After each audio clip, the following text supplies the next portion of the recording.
Everything is becoming a subscription nowadays. Call me crazy. You're crazy. But I don't think that's necessarily a bad thing. And one industry currently going through this transition is video games. We started subscribing to music, now we subscribe to TV shows and movies, and we're well on our way to subscribing to games. And yeah, you could still purchase the latest Ariana Grande album or Marvel Cinematic Universe installment, but there's not much incentive to outright own these when there are cheaper ways to access them, and countless others, through subscription services. Variety trumps ownership. We give up the concept of owning songs or video content in favor of convenient access to large, diverse libraries. Subscriptions are big business. Spotify currently has 87 million paying customers worldwide. Netflix has 148 million. Games differ from music and movies in a few key areas though. If buffering or input lag are minor annoyances with music and movies, it's a matter of virtual life or death in games. But technology moves fast, and smart people will certainly figure it out in the coming years. What's recently made me the most optimistic for our inevitable streaming future is Xbox Games Pass. It's the same Spotify or Netflix model. You pay $10 a month and can download from a library of over 100 games. And that means the barrier to entry for trying and playing games is significantly lower. And I've found that I'm playing more games for less money. Now, I don't consider myself a car guy at all, so it's highly unlikely I would have plunked down $60 to play Forza Horizon 4. But on Game Pass, I'm 40 hours deep and loving every second of it. Would I normally have paid the current list price of $15 for Costume Quest 2? Probably not, I'd honestly never heard of it before. But my 7-year-old son loves Halloween and thought the cover looked cool, so I downloaded it, and he's enamored with it. Not everything's going to click. For example, I tried Capybara Games Below. I liked some of their previous titles, so I gave it a shot. And after a few hours, decided being impaled by dimly lit spikes just wasn't for me. Now, normally, if I had paid the full price of $25 and gave up after 4 hours, I might have felt a little gypped. But with Game Pass, I just shrugged and moved on to the next thing. With no shortage of options, there's less risk in taking a chance on a new experience. And that's what I've done with genres I was normally skeptical of, like the Dark Souls-esque Ashen.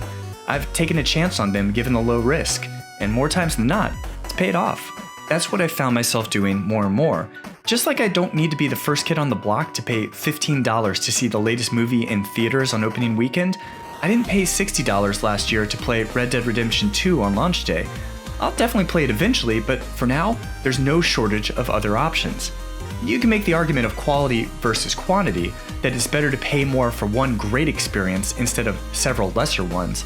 But for my personal experiences, this hasn't been the case. I'm genuinely enjoying the Games Pass games. And pricing has always been weird for games, right? The $60 AAA game has been a standard for a while now, but special editions with extra features, content, and knickknacks can go for over $100. Meanwhile, independent games can usually run for at least half that, if not lower. And then free-to-play games like Fortnite cost nothing to get started. Games pricing is all over the spectrum, but when everything essentially costs the same under one monthly subscription fee, price disparity becomes irrelevant. For a while now, console companies like Microsoft and Sony have charged a subscription for their online multiplayer services. And with that comes a limited handful of games each month. Now, each also has a separate game subscription service, but it's not too hard to imagine that these services will converge in the not-too-distant future. One day, you won't own the PlayStation 8, but instead you'll probably subscribe to Xbox, Nintendo, and/or Sony. Maybe we'll see more offerings from individual companies like we've seen Electronic Arts do with EA Access.